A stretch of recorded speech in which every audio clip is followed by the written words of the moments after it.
Bueno, muchas gracias por la invitación, la verdad que compartiendo con ustedes.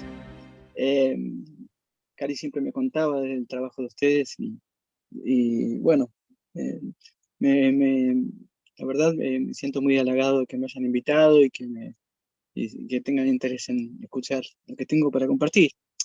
Un poco, yo preparé así un texto, un texto medio largo, complejo, que espero poder guiarme con ese texto, seguir. Porque soy así de hablar así al tuntún, voy hablando y pensando mientras hablo. Pero en principio cuando iba a iniciar la charla, se me ocurrió preguntar un poco si ustedes tienen idea de qué significaría la animalidad o qué es la animalidad para ustedes, digamos. Eh, si alguno tiene alguna, alguna pequeña idea o qué sienten cuando hablo de animalidad. Eh, si quieren alguno decir algo, puede decirlo. Eh, No, yo por experiencias propias que hemos tenido con mi marido y, por ejemplo, con unos jotes y con un burro y con nuestros animales, siempre hay una comunicación más allá del habla, del entendimiento normal que uno puede tener una persona, pero hemos recibido una respuesta siempre. Perfecto, sí, espectacular. Mira, no sé que alguien quiera agregar algo más. Bueno, miren, yo creo que eso que ella acaba de comentar es justamente lo que quería yo comentarles, ¿no? O sea, tenemos una idea sobre los animales, nosotros somos humanos, consideramos que los humanos no tenemos que ver con la animalidad, en realidad nosotros somos animales, eh, pero definimos a los animales de alguna manera a través de algo que los animales utilizan muy poco, ¿sí? En otros niveles, que es el lenguaje. O sea, nosotros hablamos sobre los animales y los definimos desde nuestro vivir en el lenguaje, diría el doctor Maturana. Nuestra concepción de la animalidad casi siempre tiene que ver con nombrar los animales, nombrar la animalidad desde un lugar eh, de la excepcionalidad quizás que las palabras fueron creando en lo humano, ¿no? En nuestra manera de sentirnos, ya no tan animales. Y todo esto está muy relacionado con cosas que voy a comentar más adelante. Pero también nos pasa que los que estamos en contacto con los animales, ¿sí? Con otros animales, los que convivimos con ellos, empezamos a notar de que en el hacer, en el estar y en el sentir, hay una conexión distinta a la que desde las palabras se han venido diciendo todos estos siglos sobre los animales, ¿no? Se han pensado, durante épocas se ha pensado que los animales no tenían sentimientos, que eran máquinas que comían sin sentir, sin tener hambre, o que los animales son una especie de circuitos reactivos que no piensan, que no tienen moral, que no tienen un sentido de la justicia. Bien, todo eso se fue construyendo a partir de la historia del hablar sobre los animales, del nombrar los animales desde la palabra y desde las concepciones, digamos, del pensar que nos recorrieron todos estos años. Y esto, digamos, es muy distinto a lo que experimentamos cuando comunicamos con animales. De pronto hay una parte nuestra que se entiende perfectamente con un perro, con un gato, incluso con un animal desconocido. Hay de pronto unas sensaciones que nos recorren desde nuestra propia animalidad. Vamos a empezar a hablar también. Nosotros también somos animales y tenemos un código eh, que nos ha puesto en cercanía desde otros lugares, que no son los lugares del pensar, del hablar, o incluso los lugares teóricos, ¿no? Eh, en donde digamos, se define a la animalidad desde la palabra. Cualquier persona ve que los animales sienten, lo ve, lo siente, no necesita leer ningún trabajo científico para darse cuenta que los animales sienten, que piensan de alguna manera, que se comunican, que tienen un lenguaje, ¿no? Mucho de lo que todavía no sabemos de los animales se encuentra con la barrera, otra vez, de nuestras definiciones de lo que son los animales, y de todo nuestra intención de definirnos como no animales, definir lo humano lejos de la animalidad. Y esto también lo voy a comentar un poquito ahora más adelante. Voy a ir un poco a mi trabajo, ¿sí? Como para arrancar un poco con dónde viene esta mirada nuestra sobre la animalidad, desde dónde viene esta necesidad de diferenciarnos de los animales y nuestra idea de excepcionalidad también. Hay un momento histórico voy a ir muy atrás, hay un momento histórico durante el cambio entre el paleolítico y el neolítico, en donde aparece una tecnología, ¿no? De subsistencia, ¿sí? Una tecnología que nos transformó, digamos, totalmente, que transformó nuestra manera de estar en el mundo, nuestra manera de concebir y percibir incluso la realidad circundante, y nuestra manera de, de, de contactar con, eh, desde la palabra, obviamente, y desde, como siempre lo hacemos, ¿no? Desde el mundo de la palabra, y desde el mundo del pensamiento, con el resto, la autoridad, la naturaleza, etc. Esta tecnología es la domesticación, ¿sí?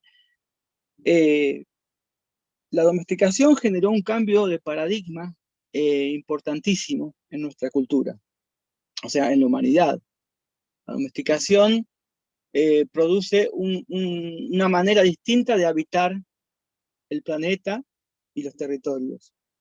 Es un cambio esencial que, si ustedes han leído al doctor Maturana, el biólogo chileno, él lo explica muy bien, ¿no? Cuando define cómo la domesticación cambió nuestra manera de percibir a los otros animales, ¿sí? Y a los demás. O sea, la domesticación da comienzo a algo que es la vida pastoril. O sea, la apropiación. ¿Qué significa la domesticación? Significa que nosotros empezamos a reproducir los animales con los que antes coexistíamos, ¿sí? Los cazadores tenían conocimiento de los animales, vivían junto a ellos, muchos pueblos cazadores aún lo hacen, ¿no? Coexistían con los animales en los territorios, pero no los apropiaban, o sea, no los poseían y no los criaban en cautiverio. Con esta nueva manera, de esta tecnología, digamos, de la cría en cautiverio de animales, comienza una nueva manera de subsistencia nuestra. No solo se da a nivel animal, sino también la domesticación se da a nivel de las plantas. Pero la domesticación animal tiene una gran injerencia por sus características, porque para domesticar un animal, yo tengo que, de alguna manera, apropiarme de este, hacerme dueño, básicamente, en el hecho de su cuerpo, ¿sí? Hacerme dueño de su vida, ¿sí? Es decidir cuándo come, cuándo se reproduce, cómo lo hace, con quién lo hace, ¿sí? Estoy adueñándome de la existencia de otro ser, ¿sí? Los cazadores no lo hacían, o sea, únicamente en el momento de que tomaban su cuerpo para alimentarse, se adueñaban de ese otro. Pero antes que eso, los cazadores coexistían con los animales. Entonces, ¿qué es lo que ocurre con este cambio? El doctor Maturana lo explica muy bien. O sea, al apropiarnos de ciertos animales, nosotros empezamos a sentirnos en guerra con otros animales porque sentimos que, por ejemplo, el lobo empieza a ser un peligro para la subsistencia de nuestra familia, a partir de que el lobo también quiere comerse los animales que hemos apropiado, por ejemplo, las cabras, los chivos. Esta situación va generando una nueva manera de ver a otros animales y a la naturaleza. Lo mismo pasa en la agricultura. Digamos, las malas hierbas son esas que intentan invadir el espacio que hemos apropiado, ¿sí? La tierra que poseemos, de la cual quitamos la mayor parte de la vida que existente ahí, para colocar lo que nosotros hemos domesticado, las plantas que hemos domesticado, ¿no? Digamos, la agricultura, digamos, también fue un proceso de apropiación y de domesticación de los territorios, ¿no? Así como, pero que tuvo una gran influencia, donde tuvo una gran influencia, desde mi perspectiva, la domesticación animal, ¿sí? Porque el choque que produce hacerse dueño del cuerpo de un otro, cuando uno lo considera a ese otro un igual, como lo consideraban muchas culturas primitivas, consideraban los animales parte de su familia, parte de una gran familia, parte de una comunidad, incluso algunas sujeto político, digamos, dirían de escola. O sea, los sentían como, digamos, el territorio todo como una comunidad. Entonces, este cambio en la relación a partir de la domesticación y la apropiación de los animales nos empezó a generar un conflicto con otros animales y con la naturaleza en general, ¿sí? Aparecen otro modelo de subsistencia y de vida, que digamos, la vida pastoril, la cría de animales, ¿sí? Y con esto, la vida también, los pueblos pastoriles eran pueblos guerreros, ¿sí? Que por lo general, cuando un territorio agotaba sus recursos, porque su modelo era lineal, digamos, era un modelo de apropiación y de uso, cuando sus territorios, digamos, agotaban sus recursos, empezaron a invadir otros territorios y a extenderse por el mundo. Estos pueblos, a su vez, generaron lo que llamamos las raíces de la cultura occidental, ¿sí? Occidente,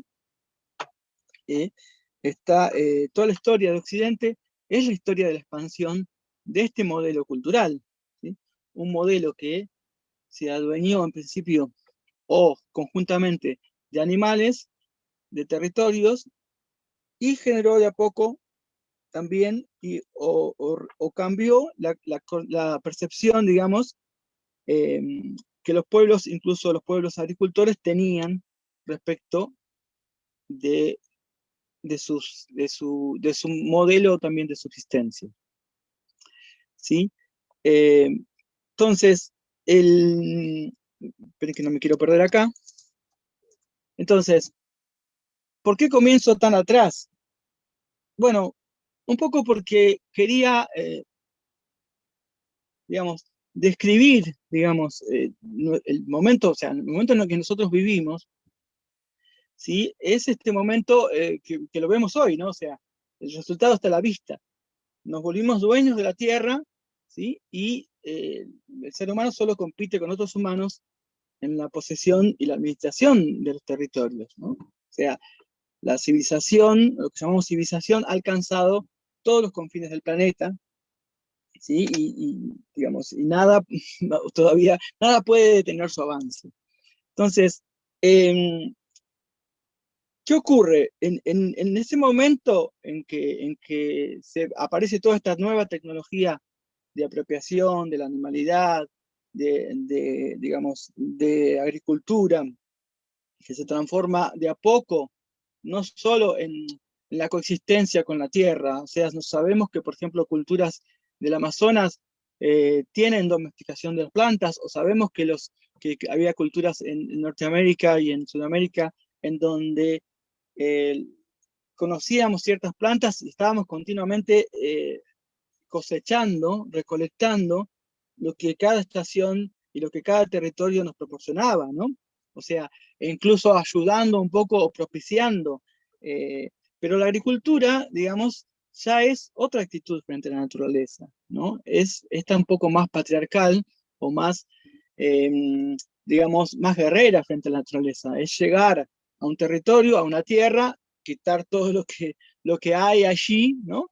En el suelo y colocar, ¿sí? Y manipular las aguas, luchar contra las inclemencias climáticas, contra otros insectos para colocar cultivos. Entonces, eh, esa transformación que es poco noticiada, tanto con respecto a nuestra manera de coexistir con los animales, como nuestra manera de coexistir con los territorios y las plantas, va generando distintas transformaciones que se concatenan, tecnológicas, en la manera de percibir el mundo, nuestra manera de crear las razones, ¿no? De crear las razones que fundamentan lo que estamos haciendo o que sostienen lo que estamos haciendo, para llegar a sentir que los seres humanos tenemos este derecho, para algunas culturas divino, de apropiación de la tierra toda, ¿no?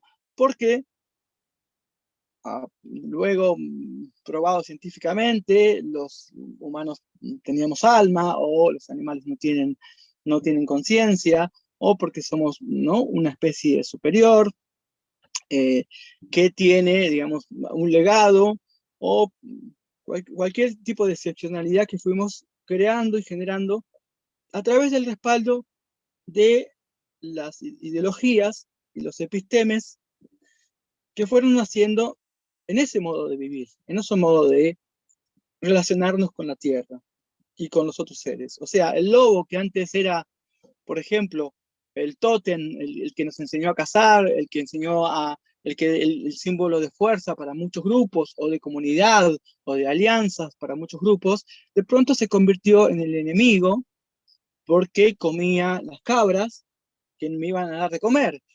Y si bien la competencia existía entre humanos y entre algunas especies, ¿no? La competencia o las luchas o las peleas, no existía esta idea de enemigo, que es ese que con su existencia pone en peligro la mía. O sea, ese que cuando yo lo encuentro en algún lado, debo destruirlo porque su existencia eh, pone en peligro la mía, mi subsistencia. Ese es un poco el concepto que se recrudece, digamos, este concepto de enemigo. El lobo se vuelve enemigo, en la lucha por la apropiación de los territorios, el otro humano se vuelve enemigo. Es un cambio radical en la manera de mirar la naturaleza y presentarse junto a ella, ¿sí? Y integrarse en ella. Y dentro de los pueblos agricultores también se va reduciendo un poco esta mirada de que la lucha contra las inclemencias climáticas o la lucha por la propiciación de las cosechas, por decirlo de alguna manera. Ahora, en ese momento, según autores como Mumford y, por ejemplo, él habla de que nacen, a partir de este cambio tecnológico, nacen dos tipos de tecnologías, ¿no? Mumford habla de una tecnología autoritaria y una tecnología democrática. Las tecnologías que son capaces de generar grandes monumentos, edificios, convocan a los hombres para ser parte de una maquinaria mayor, en donde el individuo y la democracia, digamos, pierde su sentido, puesto que muchas generaciones de individuos pueden, digamos, plantearse un trabajo, ¿sí?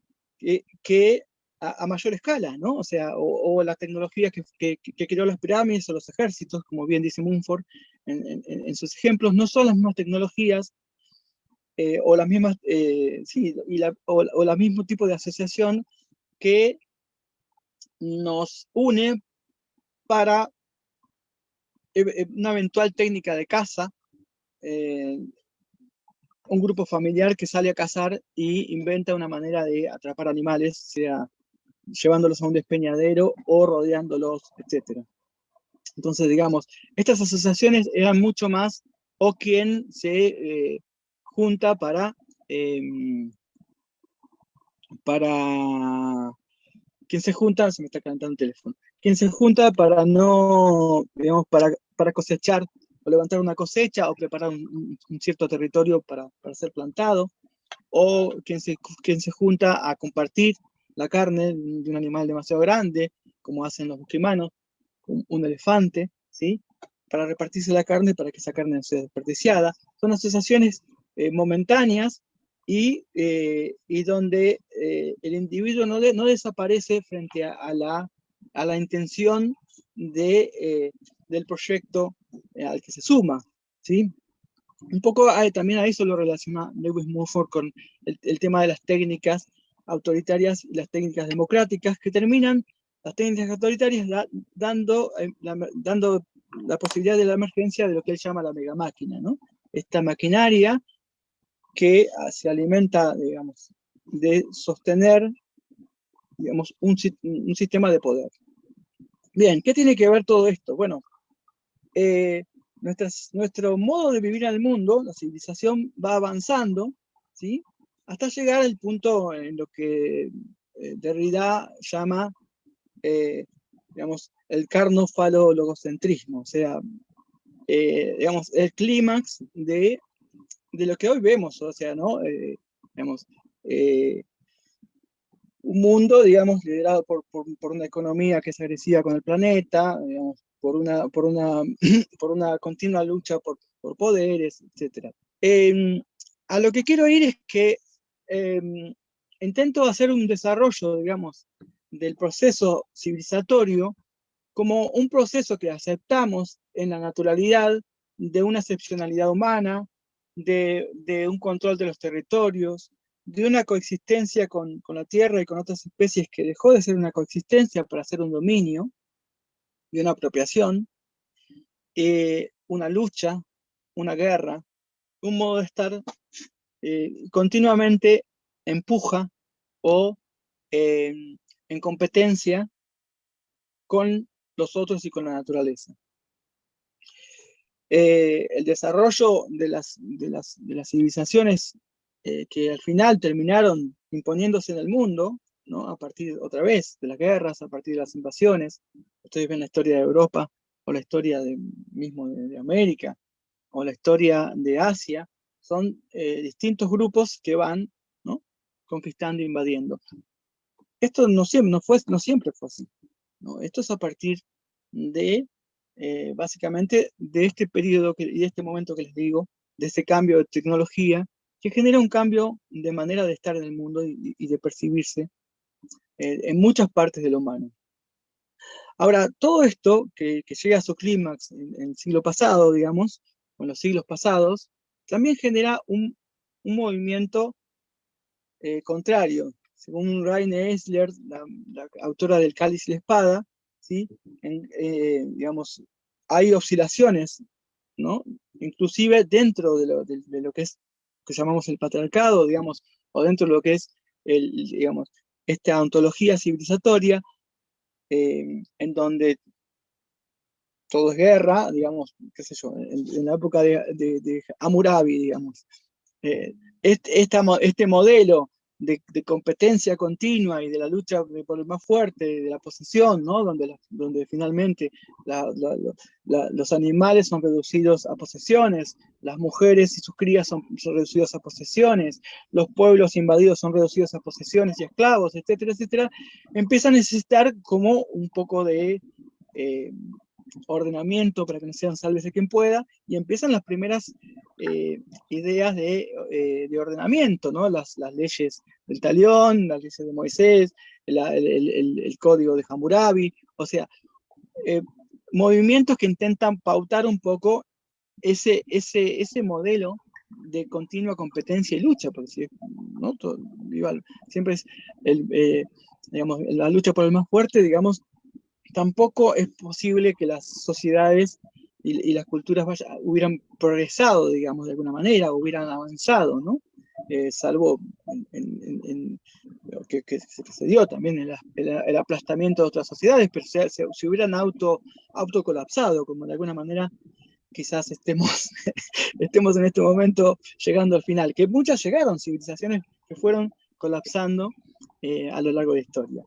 En fin, lo que quiero decir es que todo este proceso siempre trajo como movimientos pendulares, movimientos cíclicos. O sea, en el siglo pasado vimos el nacimiento de la ecología, de los derechos humanos, incluso de los derechos de la tierra, del poshumanismo, del decrecimiento, de la cultura de paz, de la New Age. Todos estos movimientos, digamos, que se sienten y se incorporan como adelantos dentro de las civilizaciones. Ahora, yo quiero cuestionar esta civilización que vengo haciendo un poco el relato, esto que llamamos civilización, esta manera de expansión de un tipo de cultura en toda la tierra, en todos los territorios, al que le molesta, por ahí a mucha gente le molesta que le digamos cultura patriarcal o patriarcado, le podemos decir de otras maneras, digamos, pero yo le llamo de alguna manera civilización, ¿sí? La civilización, digamos, implica una serie de concepciones sobre lo que no es civilización, ¿no?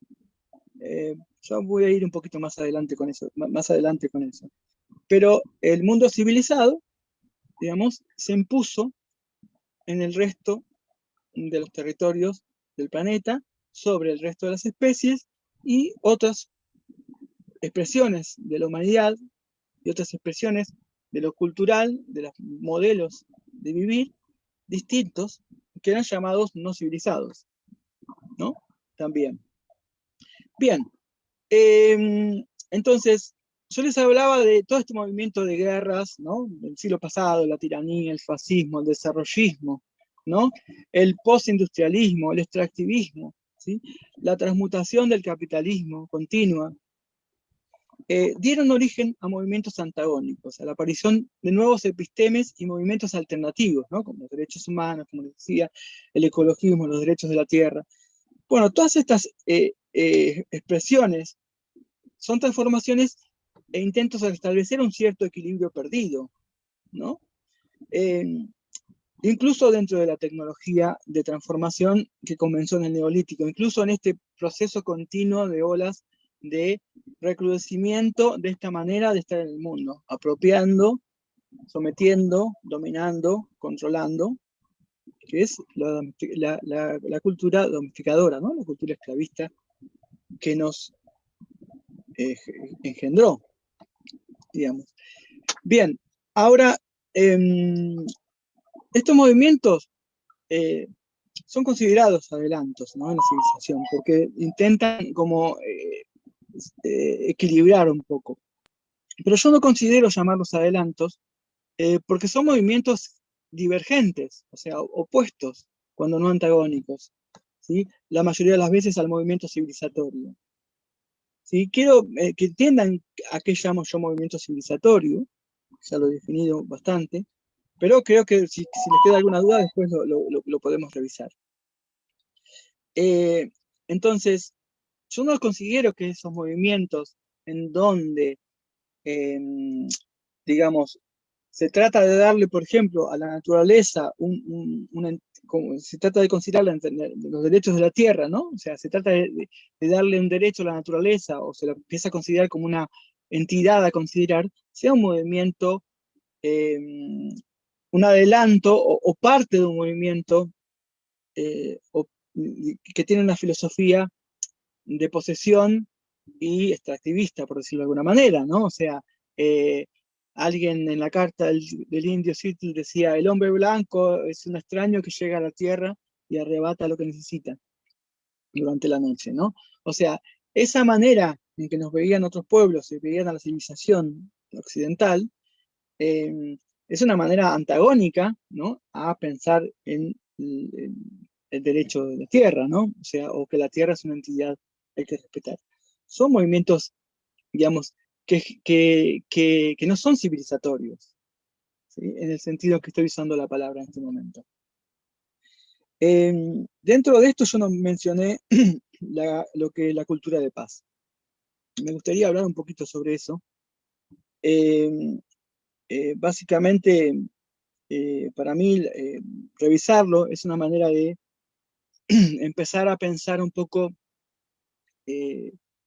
más sobre el tema que quiero tratar más adelante, que es el tema de la educación para la paz, y su relación con esto que venimos hablando y la animalidad también, a la cual voy a volver un poquito más adelante. Bueno, un poquito para repasar, la idea de cultura de paz tiene dos términos, cultura y el otro es paz. Así que, bueno, quiero repasar un poquito el tema de la cultura. Ya vine anunciando más o menos cuál es un poco mi postura frente a lo que es la cultura. Esta es una cultura civilizatoria. Y creo que es importante ver, ¿no? O sea, hay una definición que usa Franz de Waal que dice que cultura es cómo hacemos y pensamos las cosas, cómo hacemos y pensamos las cosas, ¿sí? Transmitido por medios no genéticos. O sea, cultura es todo este bagaje de, de, de, de transmisión del cómo pensamos y el cómo hacemos, ¿sí? Pero quiero agregar también algo importantísimo, que también de aporte del doctor Maturana, que el pensar no es en realidad la base, sino el sentir. Él incorpora la idea del lenguajear y en sus estudios explica la relevancia que tiene más que el pensar, el sentir. Eh, para, digamos, para lo que nosotros consideramos el valor o la realidad que le atribuimos a ciertas ideas o maneras de pensar, ¿no? Bien. El, la cultura tiene que ver entonces con el pensar, con el hacer y con el sentir, ¿sí? Nuestra cultura, en la que venimos reproduciendo desde los inicios, o sea, en este proceso de criarnos, eh, pensarnos, explicarnos,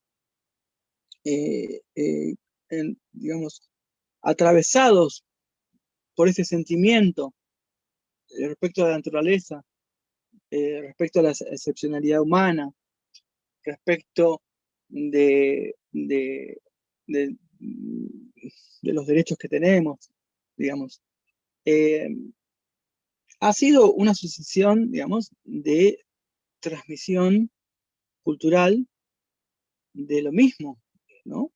De las mismas ideologías, de las mismas ideas, de los mismos modelos de haceres, o, como diría Maturana, de coordinaciones de haceres, que se sostienen, se retroalimentan y se repiten a lo largo de lo que llamamos la historia de, por lo menos, los últimos siglos o milenios. Esto iba a ser un poco más largo porque también quería definir un poco la idea de paz, ¿sí? Como diferenciar un poco lo que Illich llamaba lo que es la paz económica, ¿sí? Las distintas ideas que hubo sobre la paz, digamos, en distintas expresiones culturales dentro de los últimos siglos, también en Occidente y Oriente. La paz considerada como un cese de la guerra para generar la expansión económica, como lo describe Polanyi en La Gran Transformación, una paz, digamos, un modelo de paz nacido eso de la idea del desarrollo, nacido de la idea de la distribución de los recursos, de la apropiación de los territorios, etcétera, ¿no? Una paz ligada a la visión de la economía que considera la tierra y los humanos como recursos, ¿sí? Para ser administrados. O sea, una postura que nos pone frente al otro como recursos humanos, ¿no? A los animales como recursos alimenticios, ¿sí? Y a las plantas como también. O sea, entonces, y a los territorios como recursos naturales. Entonces, la paz económica, digamos, ustedes pueden leer, ahora una publicación muy linda que se llama Mensajes desde la choza de Gandhi, de Illich y otros escritos, que compila una serie de escritos sobre el tema de la paz, ¿sí? Que está muy interesante, ¿no? Illich dice, la paz económica es un peligro mayor para la paz popular, cuyo cuestionamiento debería ser la primera tarea sobre la investigación sobre la paz. La paz económica no es más que el velo de una agresión brutal contra el valor de uso del medio ambiente y de la subsistencia de la gente. Define el medio ambiente como un recurso escaso que se reserva para un empleo óptimo en vistas a la producción de mercancías y a las prestaciones de profesionales. Esa es la manera en que nosotros, desde la economía, se define el desarrollo y la paz. Él también habla sobre otros modelos, digamos, que hubieron de sentir la paz, ¿no? Él dice, por ejemplo, en chino, Wu Ping se refiere a la dulce y serena armonía que reina en el centro de la jerarquía del cielo, y en hindi, Shanti, que podemos entender como el despertar íntimo, personal, cósmico, no jerárquico. Los sentidos de ambas palabras son muy diferentes, como lo son los de las palabras africanas o polinesias, designando no la paz impuesta desde arriba, sino la paz que se teje abajo, en los márgenes, que es el tejido social de base. Son las varias formas de la paz vernácula, esto que tienen en común, y es que crean y preservan las condiciones de un florecimiento único. ¿Sí? Illich empieza, en esos textos, empieza a hablar sobre otras concepciones de la paz que no tienen que ver ni con la paz romana, ni con la paz de los imperios, ni con la paz civilizatoria, sino con otros modos de sentir la paz, ¿no? Y se refiere a un poco una historicidad distinta de la que venimos sintiendo de paz como ausencia de guerra, ¿no? O sea, paz no es solo ausencia de guerra, incluso antes, ¿no? Él dice, por ejemplo, la paz de cada pueblo es tan distinta de la de otros pueblos como su poesía. Traducir la paz de un idioma a otro, de una cultura a otro, de una época a otra, es tan arduo como traducir poesía. Por ejemplo, en el siglo XII en Europa, Pax no significaba ausencia de guerra, sino mucho más. Incluía la protección de los pobres, de sus medios de existencia, de la violencia, de la guerra. Se trataba de preservar la cosecha futura y el ganado, y por lo tanto, los espacios y los tiempos de selección y conservación de semillas. Pero también el acceso a las fuentes de agua y los pastizales, los bosques y los animales. En todas las culturas preindustriales existían disposiciones para la protección de la subsistencia del más débil. La llamada paz en la tierra salvaguardaba los valores de uso del medio ambiente contra las intrusiones armadas y las excesivas ambiciones de los señores. O sea que la paz económica del desarrollismo es una paz también bastante nueva. Bien, yo quería también anexar otra terminología, digamos, otra idea sobre la paz, que es la paz biológica. ¿Sí? Y la voy a definir como una relación entre el individuo y el nicho que perpetúa la armonía sensorial, operacional y relacional entre individuo y nicho ecológico, y a su vez se mantienen fundadas en las relaciones armónicas de estas unidades ecológicas, organismo-nicho, y otras unidades y otros linajes biológicos, animales, vegetales, hongos, etc. Lo que estoy intentando sumar a esta idea de paz es una idea un poco más como de biológica, en el sentido de decir, dejar de pensar el mundo como desde las ideas civilizatorias que piensan el mundo y la naturaleza como una guerra, una lucha por el más fuerte, ideas que han transformado nuestra manera de ver incluso la naturaleza, y empezar a verla como una integración de equilibrios, ¿sí?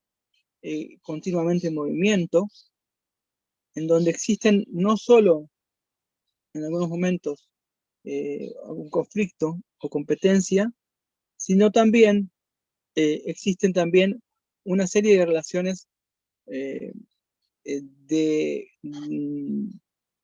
apoyo y mutuo, ¿sí? Eh, que es algo que nunca se tuvo en cuenta dentro de las teorías, incluso evolutivas, ¿no?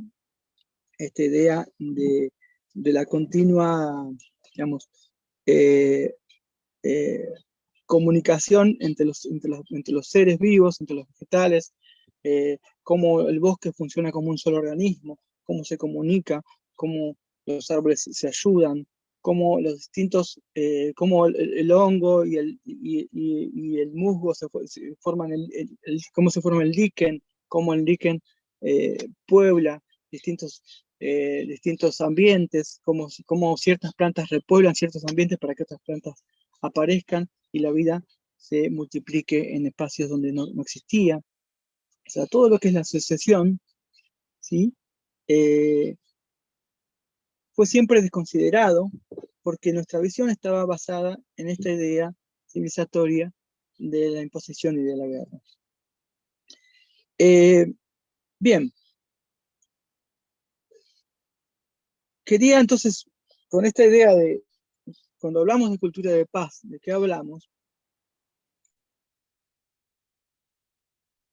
Quería llegar al lugar en donde si nosotros no consideramos también que una cultura de paz tiene que ver con un cambio de nuestra relación con el mundo animal, con el mundo biológico, con el mundo, digamos, vegetal también, obviamente, o sea, de un cambio de relación con nuestro entorno. De alguna manera, creo que vamos a dejar una parte muy importante, no solo digamos, teórica, sino también de nuestro ser, afuera de la ecuación, cuando pensemos en una cultura de paz. O sea, seguir reproduciendo una cultura que está basada en la idea de que somos una excepción y que la animalidad es algo que ocurre fuera de nosotros, ¿sí? Nunca nos va a permitir vivir en una cultura de coexistencia ni con la naturaleza ni con los animales, ¿sí?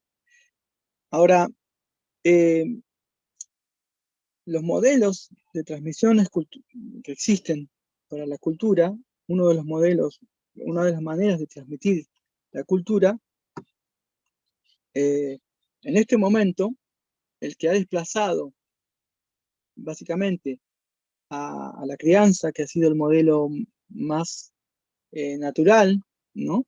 La crianza en cualquier especie, es el momento en que la madre y la comunidad transmite a los pequeños, ¿no? Eh, las bases, las bases culturales de su subsistencia, digamos, lo que esa especie ha aprendido, ¿sí? Y ha desarrollado para vivir en cierto territorio, en grupos o no, y la información respecto a lo que se necesita para sobrevivir ese otro ser. A nivel humano, la crianza ha sido siempre esta manera de transmitir, como decíamos, la cultura, ¿no? El modo de estar, de pensar y de sentir respecto de la mayoría de las cosas que eh, los adultos sentimos hacia los niños, a los niños. Ahora, la educación ha sido un modelo que, lo que llamamos hoy educación, que nace, ¿sí? hoy se considera una necesidad básica, la educación. Y ese modelo, digamos, de transmisión de ideas, de conocimientos, de herramientas cultural, viene producido por un devenir que algunos conocemos, ¿no? O sea, sabemos lo que Illich habla, cuenta sobre cómo la palabra educación se transforma desde el educatio polis, o sea, del momento en que las madres enseñan a sus crías y dan las herramientas básicas de subsistencia, a lo que hoy consideramos educación, que es una necesidad universal, ¿sí? Que se transmite desde una orientación muy particular de nuestra cultura. O sea, sabemos que, como cita Illich, Comenius define la educación como un proceso en el cual se puede enseñar a cualquier persona cualquier cosa, y que aprender fuera de este proceso es aprender como las bestias.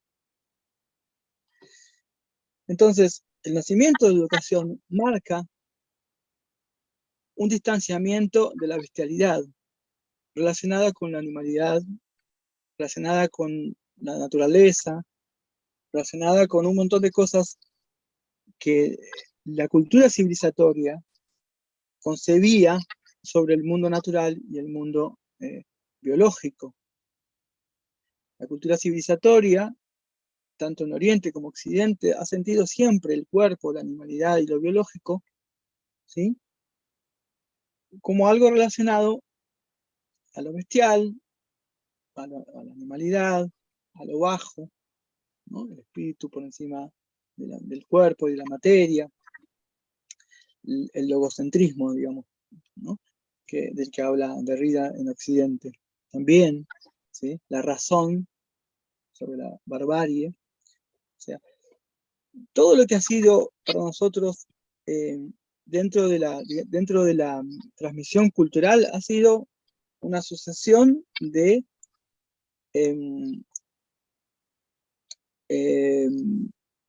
digamos, procesos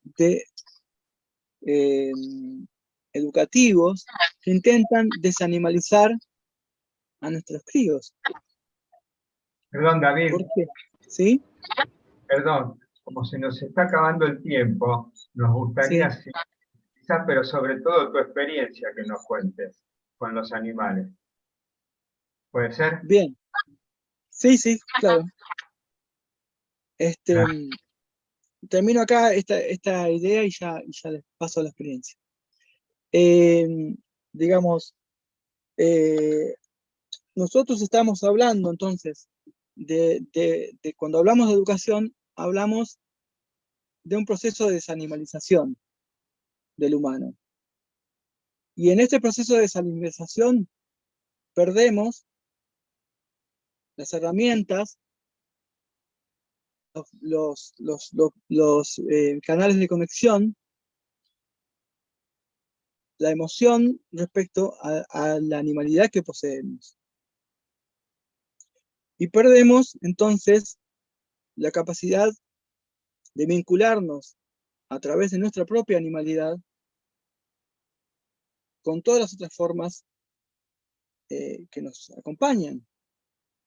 Lo hacemos desde conceptos y desde ideas ya propiciados por una evolución del pensamiento occidental, y no desde la propia animalidad y desde el propio cuerpo, que se considera un animal, una máquina, una bestia, que debe ser o sometida, o controlada, o educada, o entrenada, ¿sí?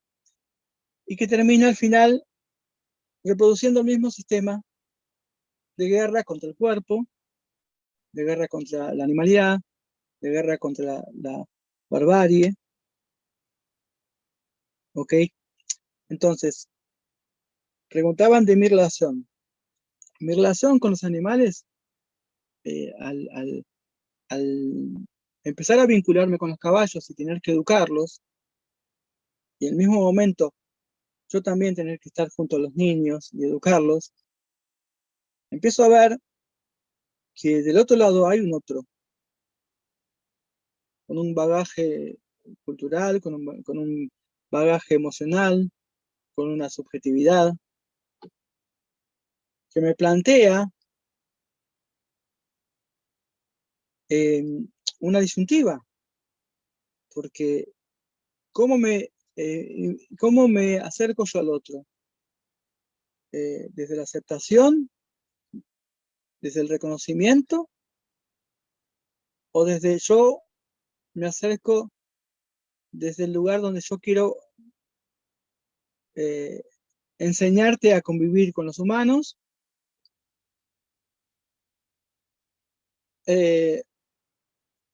convirtiéndote en algo que yo creo que va a ser lo mejor para vos para poder coexistir en esta sociedad humana? ¿Cómo le enseño a un cachorro, a un perro, a un niño? ¿Lo transformo en eso que yo creo que es lo mejor para él? ¿O lo miro y permito la expresión de lo que él es, confiando en que hay algo ahí que se va a expresar, que se va a desarrollar? Desarrollarse es algo que sale de adentro hacia afuera, no que se moldea un bonsái. ¿Sí? El educador, o sea, los animales me hicieron plantearme muchas cosas de la educación respecto a mi postura como maestro o como adulto, ¿sí? Para poder estar con los caballos y aprender de ellos, nosotros en nuestra escuela decíamos, el caballo siempre tiene razón. Bueno, yo tenía una compañera que me decía, el niño siempre tiene razón. Eso es una postura que te pone frente a una falta de adultocentrismo, o una falta de, digamos, una nueva mirada sobre el otro,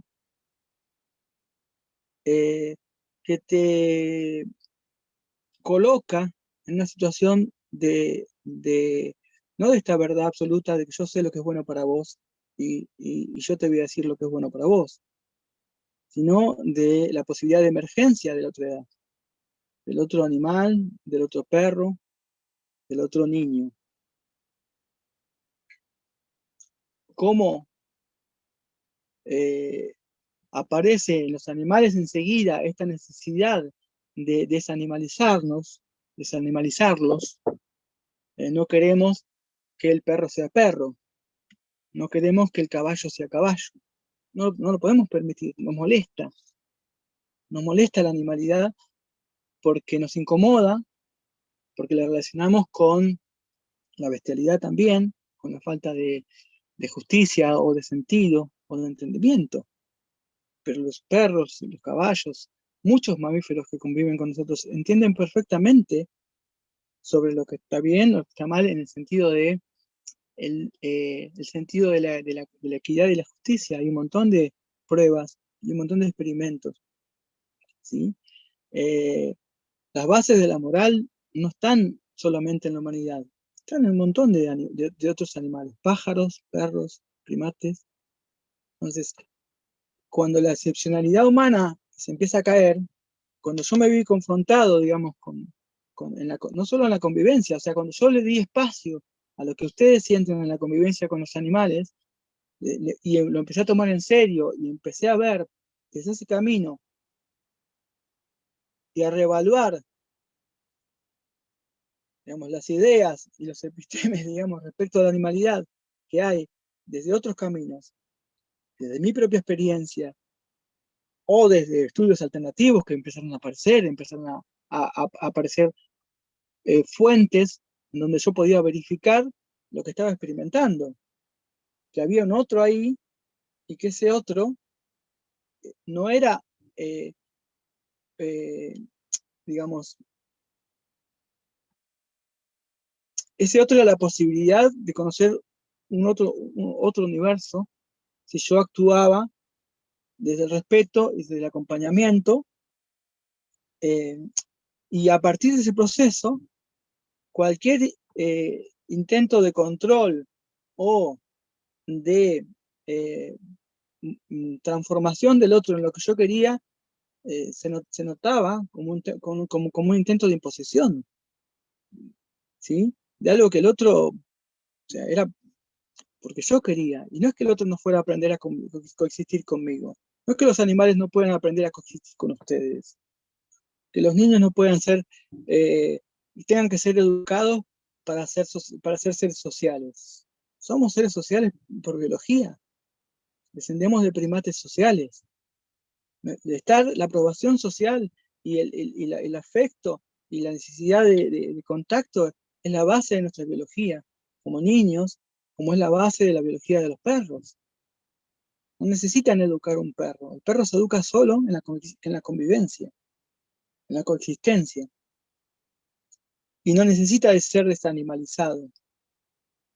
Esa es en parte la experiencia que yo empecé a vivir con los animales, y por eso dejé de domar o de intentar someter o de educar de alguna manera, porque ningún animal ni ningún niño necesita ser desanimalizado. Y la educación es desanimalización. ¿Por qué?